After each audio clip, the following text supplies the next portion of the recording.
ഇന്നൊരു കുഞ്ഞിപ്പത്തിരിൻ്റെ റെസിപ്പി ആയിട്ടാണ് ഞാൻ വന്നിട്ടുള്ളത്. ഇത് ഉണ്ടാക്കാൻ വളരെ സിമ്പിളാണെന്നൊന്നും ഞാൻ പറയുന്നില്ല.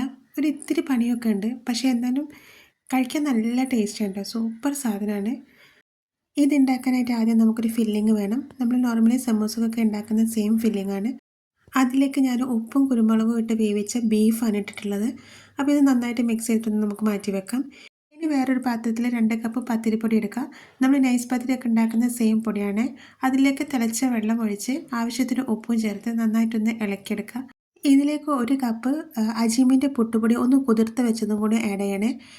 ഇനി കുറച്ച് തേങ്ങയും ചെറിയുള്ളിയും പെരിഞ്ചീരകം കൊണ്ട് മിക്സിയിൽ നന്നായിട്ടൊന്ന് അരച്ചെടുക്കുക.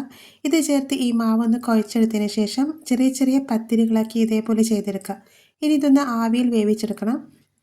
ഇനി വേറൊരു പാത്രത്തിൽ നമ്മൾ ആദ്യം ഉണ്ടാക്കി വെച്ചത് ഫില്ലിംഗ് ഇട്ടതിന് ശേഷം അതിലേക്ക് നന്നായിട്ട് അരച്ചെടുത്ത കുറച്ച് തേങ്ങയും കൂടി ചേർക്കണേ. ഇതൊന്ന് വാടി വരുന്ന സമയം ഇതിലേക്ക് കുറച്ച് മഞ്ഞൾപ്പൊടി, കുറച്ച് മുളക് പൊടി, കുറച്ച് ഗരം മസാല ഇതും കൂടി ചേർത്ത് നന്നായി ഒന്ന് ഇളക്കിയതിന് ശേഷം അതിലേക്ക് നമ്മൾ ഉണ്ടാക്കി വെച്ചിരിക്കുന്ന കുഞ്ഞിപ്പത്തിരി കൂടി ചേർത്ത് ഈ മസാല കുഞ്ഞിപ്പത്തിരിയിലേക്ക് പിടിക്കുന്ന രീതിയിൽ നന്നായിട്ടൊന്ന് ഇളക്കിയെടുത്താൽ നമ്മൾ അടിപൊളി ടേസ്റ്റ് ആയിട്ടുള്ള കുഞ്ഞിപ്പത്തിരി റെഡി ആയിട്ടോ. ഞാനിപ്പോൾ ഇത് ബീഫ് വെച്ചിട്ടാണ് ഉണ്ടാക്കിയത്. നിങ്ങൾക്ക് ബീഫിന് പകരം ചിക്കനോ ഫിഷോ എന്ത് വേണമെങ്കിലും ആഡ് ചെയ്യാം കേട്ടോ. സംഭവം സൂപ്പർ ടേസ്റ്റാണ്. ഒരു വട്ടമെങ്കിലും നിങ്ങളിതൊന്ന് ഉണ്ടാക്കി നോക്കണം കേട്ടോ.